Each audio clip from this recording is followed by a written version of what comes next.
반갑습니다. 원격 수업 2회차 수업을 맡게 된 국어교사 강명준입니다. 여러분들이랑 이제 무슨 수업을 할지 교과서 진도도 끝났고 여러분들이 3학년 올라갈 때 어떤 수업이 도움이 될지, 그리고 앞으로 여러분들이 고등학교에 진학함에 있어서 그리고 대학 수능을 치는 데 있어서 어떤 수업이 적절할지에 대해서 선생님이 고민을 좀 해보았고, 여러분들 나이대에 익혀두면 좋을 기초적인 문법 요소들을 조금만 간략하게 소개해 드리는 수업을 하고자 합니다. 아무래도 선생님도 놀면 좋을 것 같긴 한데 그래도 마냥 계속 놀면 또 그 노는 게 지루해지고 노는 게 재미없어질 수도 있거든요. 그래서 마냥 놀아도 행복할 것 같겠지만 계속 놀면 공부하는 게 가끔씩 재밌듯이 여러분들이 지금 이 수업이 조금은 어려울 수도 있겠지만 선생님이 최대한 쉽게 풀어주고 여러분들이 배워야 할 점에 대해서만 이렇게 체크를 하고 넘어가는 수업을 진행하도록 하겠습니다. 그러면 이걸로 수업을 할 거고요. 여러분들이 등교하셔서 수업을 들으실 때는 선생님이 이렇게 프린터를 해서 드리도록 하겠습니다. 배부해 드리도록 하겠습니다. 이게 잘 안 보이죠? 잘 안 보여서 선생님 좀 걱정되는 게 있는데, 일단은 오늘까지만 하면 여러분들이 나왔을 때 선생님이 이걸 나눠주면 문제 없을 거라 생각합니다. 네, 그럼 시작하도록 하겠습니다. 자, 일단 모음체계죠. 모음체계에서는 뭐가 제일 중요할까요? 당연히 모음이 뭔지가 제일 중요하겠죠. 모음은 아야, 어여, 오요, 우유, 의 뿐만 아니라 엄청나게 많죠. 엄청나게 많은 이 종류를 다 모음이라고 하고요. 모음은 기관의 장애를 받지 않고 나오는 소리입니다. 이해되시나요? 이 정도 중요하다. 그냥 흘려 들으면 돼요. 조금 여러분들이 선생님이 중요한 것만 그러니까 체크해서 넘어갈 테니까 어차피 계속 배우게 돼 있어요. 그냥 선생님이 한 말 중에서 오늘은 한 3마디만 챙겨야겠다라고 생각하고 그냥 난 이게 마음에 드네 하고 선택적으로 챙기시면 되겠습니다. 모든 걸 다 들고 가려고 하면 여러분들의 뇌는 컴퓨터가 아닙니다. 알파고가 아니에요. 여러분들의 뇌에 맞게 가지고 싶은 것만 가져가시면 돼요. 자, 다음. 일단 이게 중요해요. 장애를 받지 않고 나오는 소리구나. 그러면 뭐랑 대립되길래 이게 중요하다? 자음은 발음기관에 장애를 받습니다. 자음은 장애를 받고 모음은 장애를 받지 않는다라는 개념을 알고 가시면 돼요. 다만 자음에서 4개만 장애를 받지 않는데 그걸 우리는 노란 양말로 배웠죠. 이렇게 울림소리 4개는 장애를 받지 않고 나오는 소리입니다. 네, 그 외의 자음은 모두 다 장애를 받고 나오는 소리입니다. 자, 다음 단모음. 발음할 때 혀의 위치나 입술 모양이 안 바뀌는 모음이구나. 그러면 이중모음은 바뀌겠다 안 바뀌겠다? 이중모음은 바뀌는구나 라는 개념을 알면 됩니다. 키위를 주게 되었소 내가, 이렇게 외우시면 되고요. 이건 어차피 외워야 돼요. 어차피 외워야 되는데 여러분들이 시간 있을 때 외우시고 시간이 없다 하면 나중에 또 진학하면 또 배우게 돼 있습니다. 자, 이 정도 아시면 되고요. 이 밑에 개념은 이 자음체계표를 다 외웠을 때 자연스럽게 따라오는 거라서 이건 가르쳐 드릴 수가 없어요.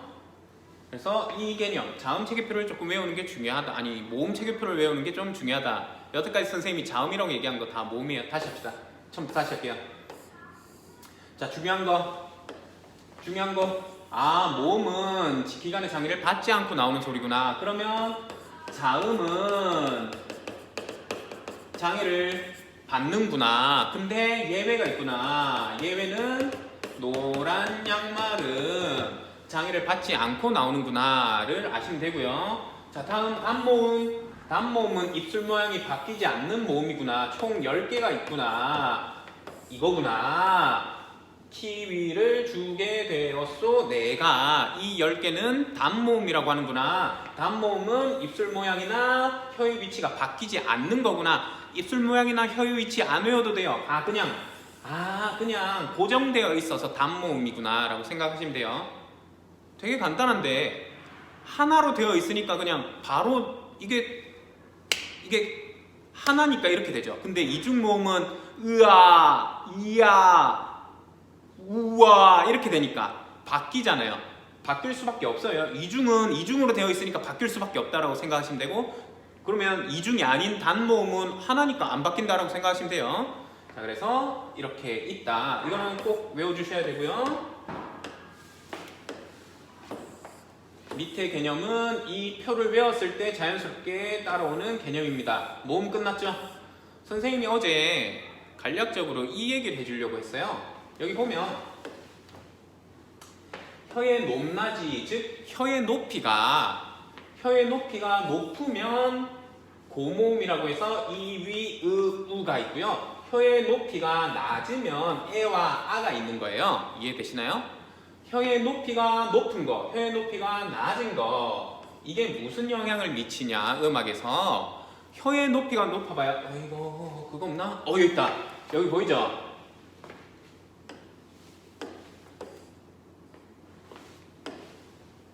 자, 혀의 높이가 이렇게 높으면 요쪽에 성대가 있고 요쪽으로 공기가 들어가잖아요. 그죠? 근데 혀의 높이가 이렇게 높으면 공기가 원활하게 들어갈 수 있어요? 없어요?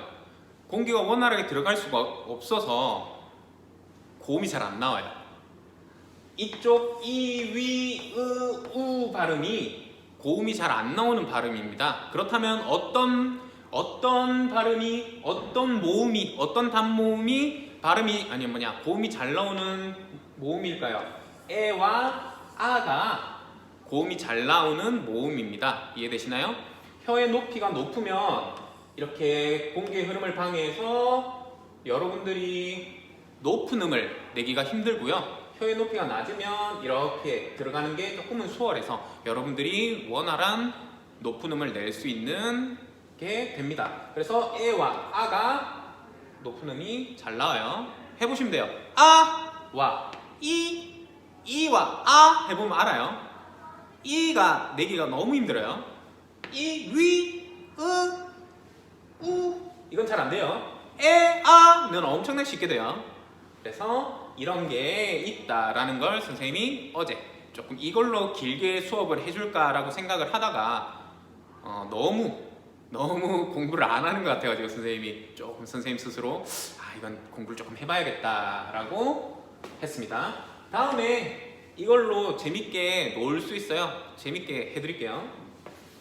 자, 어쨌든 이렇고요. 모음은 끝났어요. 모음은 자음책에 배우시고, 모음은 단모음과 이중모음이 있는데 단모음은 변하지 않는 거, 이중모음은 변하는 거 두 개니까. 그 다음에 모음은 장애를 받지 않는 거. 그러면 장애를 받는 건 자음. 근데 자음 중에서 예외는 노란 양말은 장애를 안 받는 거. 이렇게 생각하시면 돼요.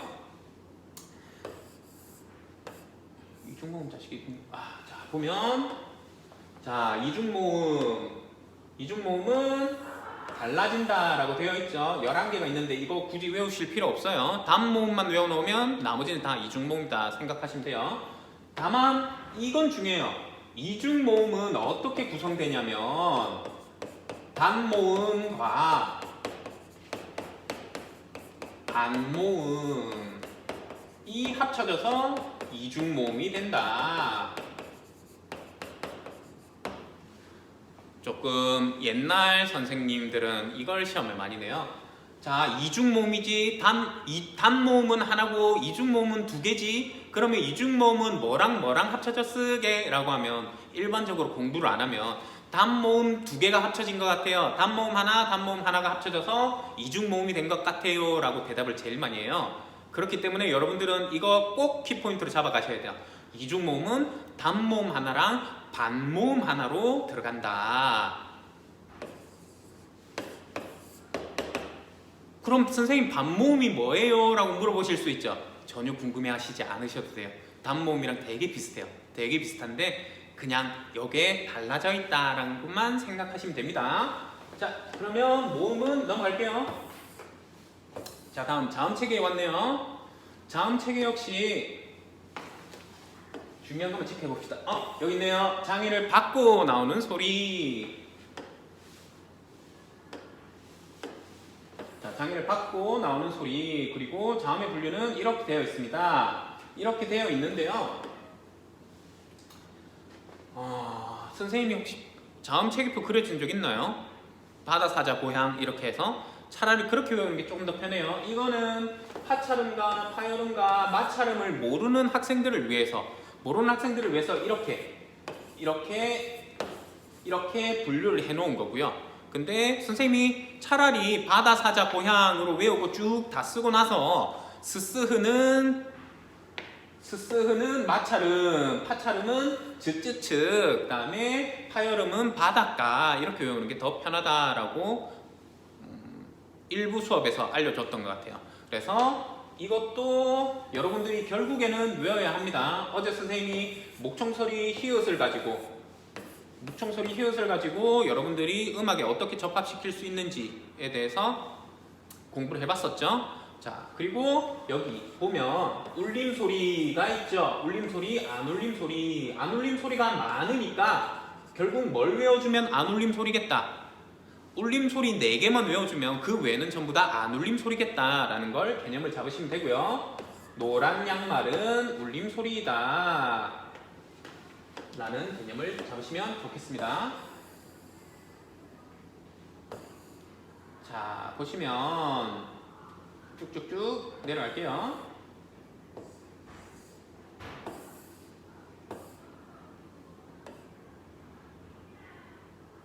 자, 볼게요.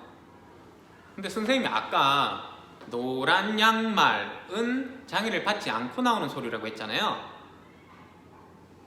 그게 조금 애매하긴 한데 어쨌든 자음은 장애를 받는다라고 생각하시고 모음은 장애를 안 받는다라고 생각을 하시는 게 제일 편해요.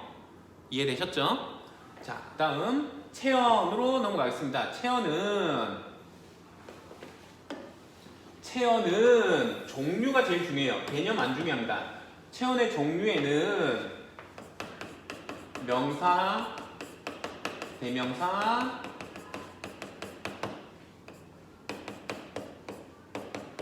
수사가 있다라는 개념을 잡는 게 제일 중요해요. 체언은 명사, 대명사, 수사를 종류로 두고 있다. 즉 수사, 대명사, 명사의 상위어이다 라고 생각하시면 돼요. 그러면 수사, 대명사, 명사는 체언이겠죠. 명사만 떼도 체언이라고 할 수 있고, 대명사만 떼도 체언이라고 부를 수 있고, 수사만 떼도 체언이라고 부를 수 있는 거예요. 그래서 명사, 대명사, 수사는 체언의 종류 중에 하나다. 그래서 체언의 종류에는 명사, 대명사, 수사가 있고, 명사는 체언이고, 대명사도 체언이고, 수사도 체언이다 라는 개념을 꼭 잡아가셔야 됩니다. 이게 중요해요. 자, 명사는 뭔지, 대명사는 뭔지, 수사는 뭔지. 명사는 이름 붙인 건 전부 다 명사예요. 나는 이름 붙인 거 아니죠. 의자, 휴대폰, 학생, 교사, 다트, 칠판, 컴퓨터, 모니터, 뭐 이런 것들. 그래서 이렇게 이름을 붙인 건 전부 다 명사라고 생각하시면 되고요. 그 이름 붙인 걸 대신해서 부르는 걸 대명사라고 합니다. 야, 너, 너희, 우리. 그 다음에 나는 이름이 있잖아요. 이름 대신에 부르는 게 나죠. 저. 그리고 뭐 이렇게 다 이런 것들은 대명사라고 불러요. 그럼 여러분들 그런 고민 있죠. 그럼 아버지도 이름 있는데 아버지의 이름을 부르지 않고 아버지라고 부르면 그건 대명사인가요? 라고 하는 건 조금 애매한 질문이긴 한데 그건 명사로 취급합니다. 아버지라는 개념이 이름으로 붙은 거예요. 미안해요. 그건 명사예요. 알겠죠? 어머니도 고유의 성함이 있으시지만 성함이 어머니라고 불렀다고 해서 어머니가 대명사가 되진 않아요.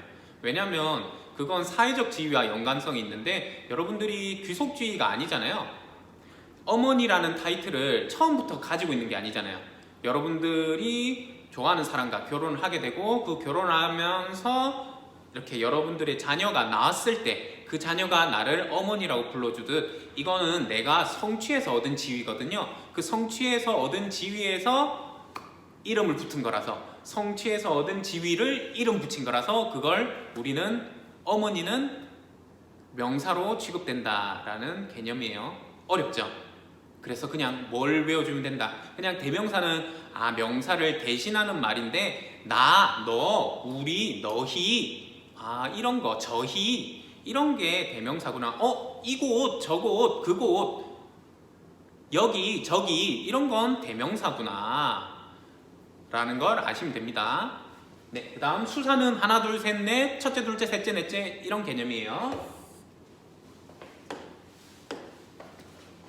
넘어가고요.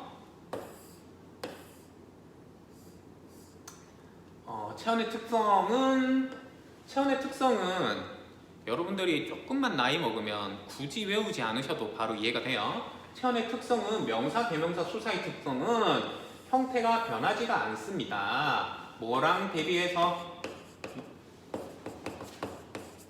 용어는 형태가 변하는데 체온은 형태가 변하지 않아요.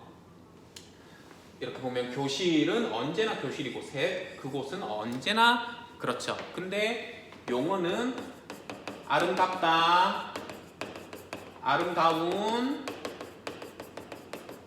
아름답게,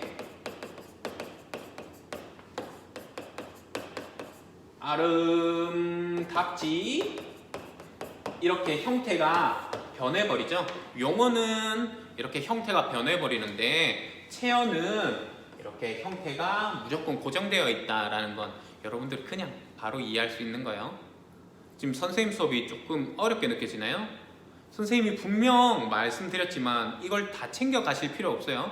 선생님이 엑기스만 뽑고 있지만 여러분들은 그 엑기스 중에서도 마음에 드는 거 몇 개만 챙겨가도 충분히 이게 문법의 끝이라서 어차피 문법의 끝이어서 여러분들이 몇 개씩만 챙겨가면 어차피 결국엔 끝에 다 다르게 돼 있어요. 마치 원피스 마지막 조각을 찾아 헤매는 원피스 만화처럼 결국엔 끝을 향하게 되어 있습니다. 자, 그러면 계속 볼게요. 자, 다음 조사와 결합하여 문장에서 다양한 기능을 수행한다. 이 말은 여기선 주어, 여기서도 주어. 근데 여기서는 목적어. 주어와 목적어는 어떻게 구별하느냐라고 하면 조사라는 부분에서 여러분들은 생각보다 조사를 공부를 많이 하셔야 돼요. 조사를 공부를 많이 하셔야 체언을 정확하게 이해하실 수가 있습니다.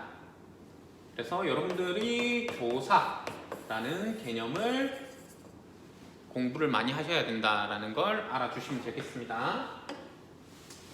자, 관형어의 꾸밈을 봤습니다. 관형어 넘어갈게요.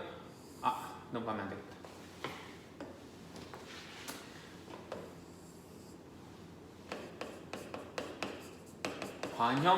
관형어는요, 여기서 중요해요. 관형어와 관형사는 다른 거예요.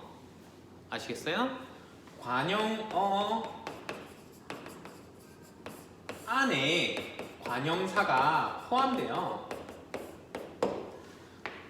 관형어는 관형사뿐만 아니라 용언의 활용형이 다 들어가져요.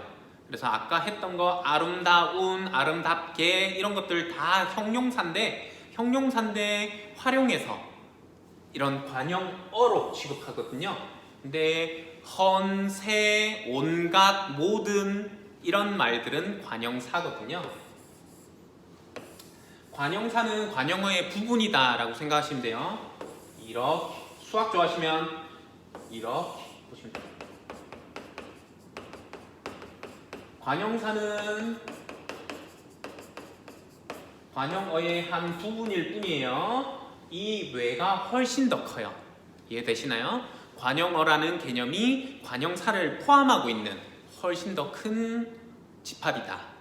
그래서 관용사는 부분집합이다 라는 걸 알아주시면 되겠습니다. 자, 용언의 개념까지는 해야겠다. 자, 용언의 개념 문장에서 대상을 서술하는 역할. 서술하는 역할을 합니다. 우리말은 서술어가 맨 뒤에 오게 되어 있어요. 그래서 맨 뒤에 오는 경우는 체험 플러스 이다. 다음 형용사. 다음 동사. 이렇게 맨 뒤에 올 수 있는데,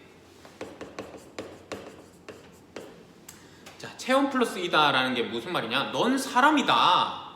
난 짐승이다. 넌 필통이다. 넌 물건이다. 라고처럼 서술어의 맨 뒤에 이런 체험과 이다를 붙여서 맨 뒤에 올 수가 있고요. 그 다음에 형용사. 아름답다. 기쁘다. 느리다. 빠르다. 이런 것들이 올 수 있죠. 그 다음에 논다. 다음 또 뭐 있니? 걷는다. 뛴다. 선다. 이런 것들로 마무리 지을 수 있죠. 이렇게 동사인데, 그러면 용언이 뭐냐? 용언의 종류가 여기서 제일 중요해요. 용언의 종류에는 동사와 형용사가 있습니다. 이거 두 개가 우리는 용언의 종류라고 할 수 있어요. 아까 보셨지만 서술어라는 집합 안에 용언이 이만큼 차지하고 있는 거겠죠. 용언이 서술어다라는 공식은 맞잖아요. 서술어가 좀 더 커요. 왜냐면 체험 플러스 이다라는 개념이 있으니까요. 그래서 용언에 이렇게 있으면서 용언은 형용사와 동사로 이루어져 있다라는 개념을 잡아가시면 좋겠습니다. 자, 용언의 특성 당연히 문장에서 막 변하겠죠. 너무 당연하겠죠? 아까 체어는 변하지 않겠지만 용어는 변하겠죠. 막 여기 많다, 많고, 많구나, 많네 이렇게 많지 뿐만 아니라 활용도 돼요. 이게 활용이죠. 자, 어쨌든 이렇게 된다. 여기 활용 있죠. 웃는다, 웃고 웃어서 웃으니 웃는다, 웃었다 이런 것처럼 이렇게 바뀌는 걸 우린 용언이라 그래요. 자, 이제 수식어를 배우는데 어떻게 선생님이 조금 말도 좀 빠르게 하고 여러분들한테 좀 지식을 많이 주입시키기 위해서 조금 빠르게 훑었는데 어떤가요? 견뎌낼 만한가요? 선생님이 알아요. 조금 과했다는 것도 조금 선생님 좀 스스로 느낌이 오는데 여러분들은 꼭 그 개념을 잡아가시면 돼요. 선생님이 지금 빨간 줄 쳤던 거, 동그라미 쳤던 것들은 전부 다 중요해요. 전부 다 중요한데 그 중에서 마음에 드는 것들 몇 가지만 꼭 머릿속에 넣어가겠다 라는 개념을 잡아가시면 좋겠습니다. 어쨌든 오늘 수업은 여기서 마무리할 거고요. 내일이면 학교 오는데 아프지 않고 조심히 등교하셨으면 좋겠습니다. 그럼 내일 봅시다. 안녕.